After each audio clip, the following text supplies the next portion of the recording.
Welcome into another episode of Carps Corner. You know what? Spring ball is cruising along. Got the spring game next weekend. So really, 3 solid weeks in the book, plus the 2 acclimation periods. So special Buckeye edition for this week's Carps Corner. We're going to dive into kind of all the things that have been going on here in this past week, spring ball, where some of the young guys are at, some comments the coaches had, what it takes to ultimately win at a high level in college football. We'll break that down and get into that a little bit. So I want to start out with, CJ Stroud. And I haven't really talked about him much. And, there's a reason for that. Jackson Smith and JB, like, we know what he's going to be. You watch CJ Stroud last year, you have a pretty good idea of what he's going to be. You watch Henderson, like, you know what these guys are going to be this year. And so me diving into them a lot in the spring, like, you have a pretty good idea. They're known quantities. And coaches love known quantities. They're fantastic because those guys can tweak and they can expand their skill set and continue to kind of get better here and there. But you're not worried about them having to make these big jumps and go from somebody who really didn't contribute to somebody who contributes a lot. And so those guys, like, I kind of put them off to the side in the spring and understand they're working, they're getting better, they're improving, but they don't necessarily need to be monitored quite the same way. But I will say this, I've been waiting for a while to kind of talk about this with CJ Stroud. And, we're talking about him now, essentially coming back. And really, he's the face of the program. Right, wrong, or indifferent, the quarterback is always going to get the most, praise, and they're going to get the most blame. And I think you saw that last year with CJ. And you're winning, you're throwing for 500 yards, everything's great, and it's all good. All of a sudden, the offense struggles a little bit. Maybe you don't throw the ball quite as well. Maybe you don't necessarily run it as much, and people want you to do things that maybe you really haven't done, or, you're not really trying to do a whole lot. So you get these little rubs, and there's some friction there. And so is it all falling on him? Should it? No. But you get an inordinate amount of praise, but you also get an inordinate or disproportionate amount of blame as well for the team's success. That's what comes with sitting in the big room, wearing usually a single digit or a nice little, number in the teens, and you get the most money in the NFL. You get the most praise. In college, you joke, you get all the girls. You're getting all the NIL deals now, like all of these things that come with it. With that come expectations. And so Bill Parcells, and I reference him all the time because if you look at what he did, won 2 Super Bowls with the Giants, took the Patriots to another Super Bowl, had the Jets on the cusp of going to a Super Bowl. They ultimately lost to the Broncos in the AFC Championship and were right there. They were leading at halftime. Took a Dallas Cowboys team and built them into a team that, made the playoffs. If it wasn't for, and Tony can even laugh at this, the fumble in Seattle, heck, maybe we make a run in 06, but he built a team in 07 that went 13-3 and was the number 1 overall seed, even though he was no longer the coach, and then really transformed the Miami Dolphins from an executive perspective. And so he was great at motivating guys and understanding what made people tick and drafting the right type of guys to do that. But also he was really great at team building. And he was one of the first coaches and executives that was huge on traits, on attributes, whether it's arm length, whether it's leg length, hip height, shoulder width, weight, size, speed. And it wasn't like crazy things, but he felt certain guys had to have certain attributes to be able to play certain positions in the scheme in their offense and defense, the way that they wanted to play football. They smaller guys, linebackers, they may be great for other teams, but not what we're asking them to do. And so when he drafted guys, those are what he always leaned on.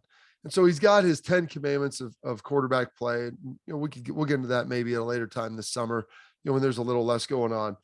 And so we'll dive into that. But he had a couple of things that he really looked forward for also for quarterbacks when drafting them. And one of them was he never liked to draft 1-year starters at quarterback. Always the guy that started 2 years. And and I remember talking to Romo about this. And it's like, why does that make sense? I talked to some scouts. Why is that the case? There can be a guy that has a great year. They decide to leave early, and they come out, and guys have had a lot of success doing that. There have been a couple guys that have been able to do that and be successful. But there's also some guys, you look at like Jakaillin Smith going back to Cincinnati. I believe he started 1 year. And there's a handful of guys. Mitchell Trubisky, I think, only started 1 year, at North Carolina. There was a handful of guys, who only started, were only, starters for one season. And it's, and I always thought it was just the experience, playing more games is ultimately going to make you better. And that's true. The more you do something, the better you're going to get.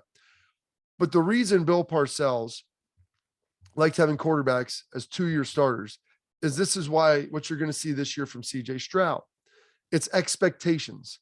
You go through the offseason now as the unquestioned leader, as someone who has had success, someone who is expected to have success, and you have to carry yourself as a leader throughout the season. People are going to now come to you, players, media, coaches, everybody's leaning on you. And so you have to enter that season now with those expectations. You go through the off season with those expectations, through training camp with those expectations. And it's really critical. And so this is a big year for CJ Stroud. It's very important, for his maturation and for his development. Last year, people were nervous. You're filling in, coming back, replacing Justin Fields, who was, Heisman Trophy finalist, first round quarterback, really talented player, different guy, different attributes, different personality makeup. That's always going to be the case. But now you have to replace that guy. How are you going to handle it? The first year, expectations are low. Everybody saw what you're physically capable of now. And the team has these expectations for you to go out and play really, really well. That's why 2-year starters are really important. And so for CJ Stroud, now being the face of the program, coming back this second year, 2 first-round receivers gone, has younger guys who are both, all 3, 4 of them really, really good, but he has to continue to develop and work with them and develop that rapport. That's why it's really important as a quarterback for coming back for that second year. So this is CJ's, we're looking at this. He's the face of the program now. How's he going to handle that? How's he going to be able to step up? Last year, he bristled at some comments and, about running the ball, and you could hear him get, a little bit agitated. He handled the media for in large part really, really well. I think this year he's more comfortable in his own skin. He's been through it. He understands it. The leadership element comes more naturally, and that's always going to come more naturally with familiarity, with the offense, with the coaching staff, working with these receivers for another year, walking to the stadium, understanding those expectations and how ultimately big they are. Because let's be honest, you don't come to Ohio State to not be on TV. You don't come to Ohio State to go hide in a corner and not have anybody analyze you. You don't come to Ohio State so the spotlight will be off of you. It's big time now. It's front and center. Everybody knows you here. You're playing for national championships. You didn't make the college football playoff last year. You lost to Michigan last season. You did not win the Big Ten last year. And so it's up to you now to go and change those things if you're the leader of this team. And yeah, there was other things with the offensive line. There's things defensively. There's all these other issues, but it all ultimately falls on the quarterback. And that is why it is critical this offseason for CJ. And he's done a great job. I'm not saying that he hasn't, but that's why this year being the face of the team, the face of the organization is really big coming back and starting in his second year. And Ryan Day has touched on that. He's talked about it. And now you can see how he's really feeling comfortable and really being a leader and a demonstrative figure. And that's something that you always want to have out of your quarterback. So we'll touch on some other defensive guys. Older guy who transfers in, Tanner McCalister, Oklahoma State defensive back, coming in, following Jim Knowles here. And people have looked at him as kind of the coach on the field. Really, really talented player, all Big 12 performer, coming to Ohio State, wants to up his game and, tied to Jim Knowles. And it's a complicated defense. There's some idiosyncrasies to it that, it takes a while to pick up. And it's very different. It is a stark contrast from what the guys had a year ago.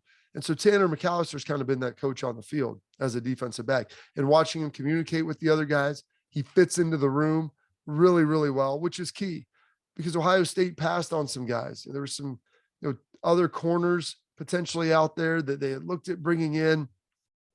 And ultimately now I think they're glad they didn't. And people were kind of sad, like, why aren't we going after these guys? They're elite players coming from LSU and guys in the SEC.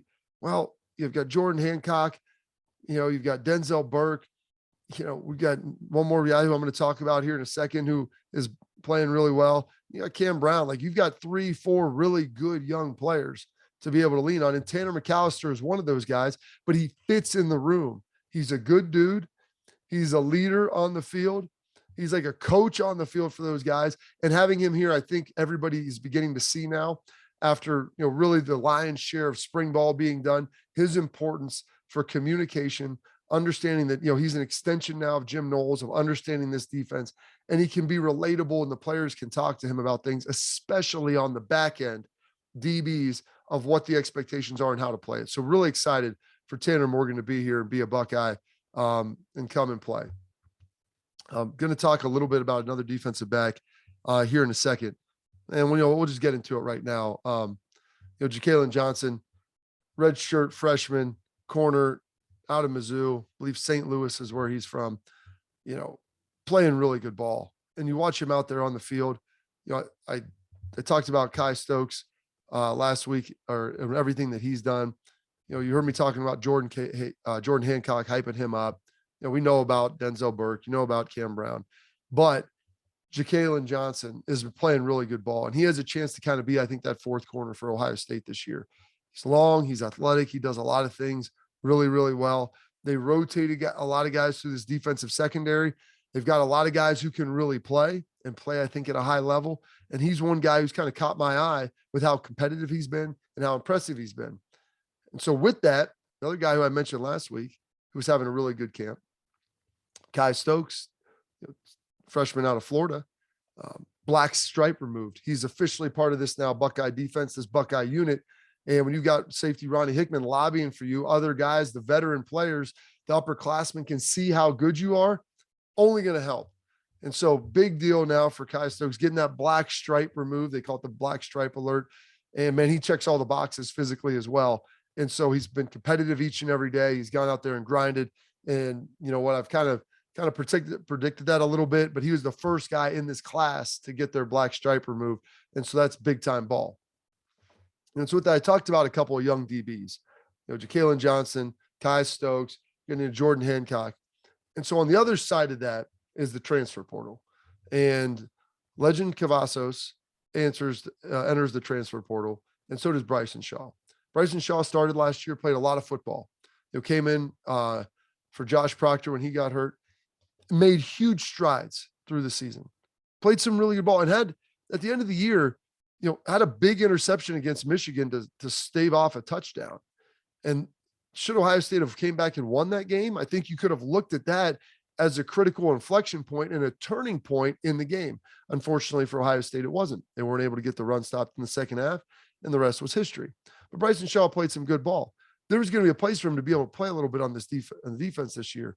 But the problem is, Cam Martinez has really stepped up.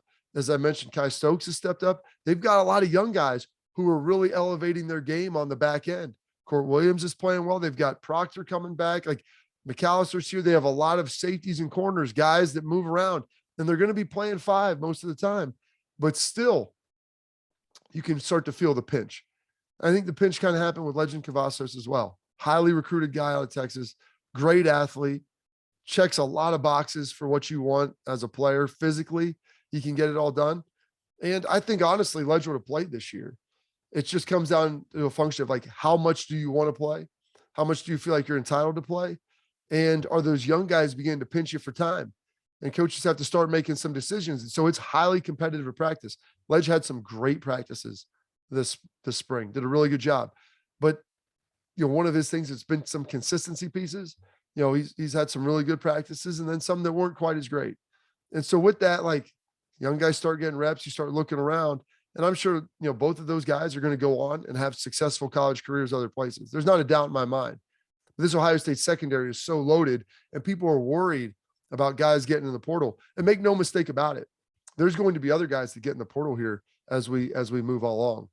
Like come spring ball the next week, people will begin to realize how many reps you got in the spring game, how things looked. Okay, do I feel like there's a place for me here? And guys are going to leave, and that's going to happen. The guys that are usually leaving are the ones that feel like they're ultimately getting pinched. So you wish them the best moving on. I hopefully there's no hard feelings there, and you wish them the best and to be able to go have success in other places. And so I think that'll be the case both with Legend Cavazos and Bryson Shaw. I want to touch on a couple other things real quick. Staying in the secondary, Josh Proctor, Jim Knowles had some great things to say about him. Talked about how he could be a game changer. And I liken Josh Proctor this. I put big time expectations on him. He was a big time recruit out of Oklahoma. It was a huge coup that we got him here and he didn't go to stay in the Sooner State. He's tall. He's long. He's really athletic. He hits like a truck.